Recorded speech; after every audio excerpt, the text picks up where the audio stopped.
구독자 여러분 안녕하셨습니까? 오늘은 5분 칼럼 28번째 시간으로 칼럼 제목은 말세 타임라인입니다.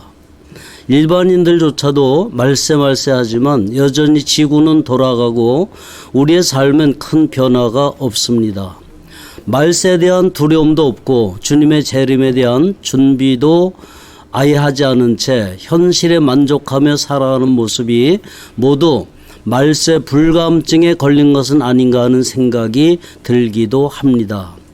안보 불감증보다 심각한 것이 바로 말세 불감증이라는 사실을 강조하고 싶습니다. 그래서 오늘은 말세 타임라인 중에서도 유대인 귀환 운동인 알리야에 대해 알아보고 신앙의 경각심을 높이고자 합니다. 하나님은 이스라엘을 제사장 국가로 삼았습니다. 선택받았다는 것은 엄청난 축복이죠. 그러나 자기 백성을 구원하시려고 자기 땅에 오신 예수님을 십자가에 못 박음으로 디아스포라 흩어져가는 성도가 되었습니다. 이스라엘은 BC 586년 바벨론에 함락되고 AD 70년 로마의 티토 장군에 의해 예루살렘이 처참하게 파괴되고 마지막 마사다 요새마저 함락된 뒤로 유대인들은 전 세계 어느 땅도 밟지 않은 곳이 없을 만큼 동서남북 사방으로 흩어져 나라 없이 유리방황하며 고난을 겪었습니다. 중국, 인도, 감차카 반도, 유럽, 남쪽으로는 아프리카, 이디오피아, 수단, 이집트, 모로코, 아메리카 대륙, 남미의 아르헨티나까지에도 흩어지게 된 것입니다. 우리 민족도 동일한 경험을 했기에 동병상련의 마음을 가지지 않을 수 없습니다. 그러나 자비로우신 하나님은 이스라엘 백성을 징계로 흩어버리셨지만 반드시 다시 불러 모을 것이라고 약속하셨습니다. 그들은 기억의 끈을 놓지 않고 매년 6월절이면 친인척들이 모인 가운데 내년 6월절에는 건국된 나라에서 명절을 지키자고 인사를 나누어 왔습니다. 그렇게 2000여 년의 세월이 흘러갔습니다. 이스라엘의 존재는 세계인들의 기억 속에서 잊혀져 갔습니다. 그러나 드디어 1948년 5월 14일 이스라엘은 건국되었습니다. 건국 당시만 해도 팔레스타인에는 유대인이 80만 명이 채 되지 않았습니다. 2차 대전 때 600만 명이 학살을 당했지만 전쟁이 끝나면서 유럽과 구소련의 유대인들이 몰려들기 시작했습니다. 하나님의 약속이 정확하게 2000년 만에 이루어진 것입니다.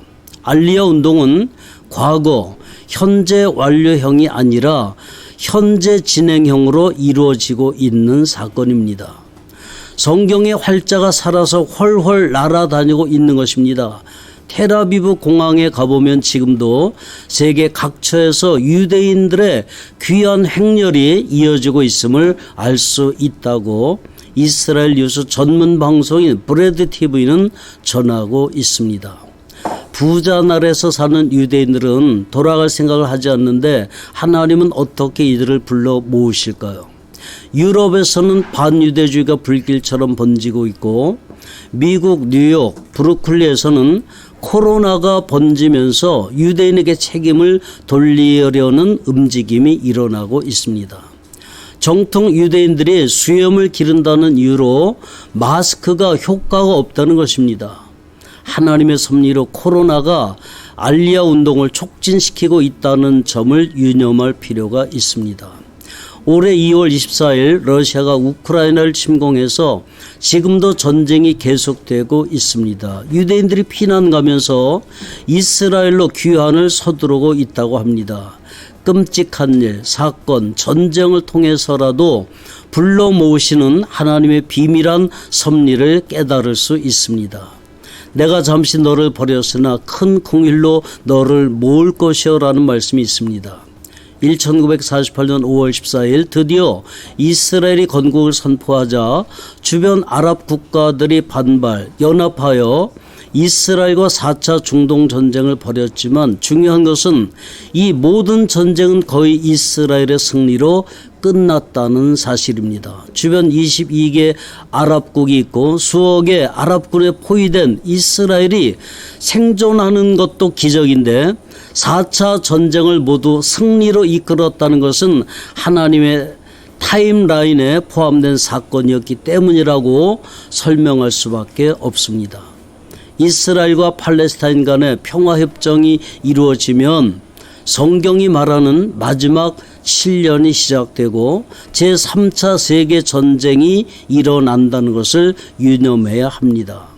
네 천사가 놓였으니 그들은 그 년월일시에 이르러 사람 3분의 1을 죽이기로 준비된 자들이더라고 했습니다. 인구 3분의 1이 죽는 전쟁입니다.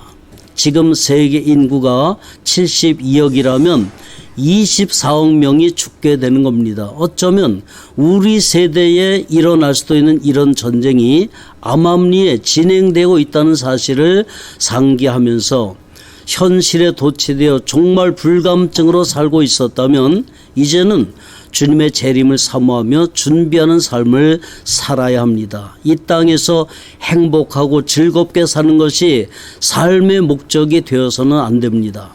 말세에 어떻게 살아야 할까를 고민하면서 주님 다시 오실 때에 들림받는 은혜가 여러분 가운데 있기를 주님의 이름으로 축복합니다. 한 주간도 승리하십시오. 샬롬.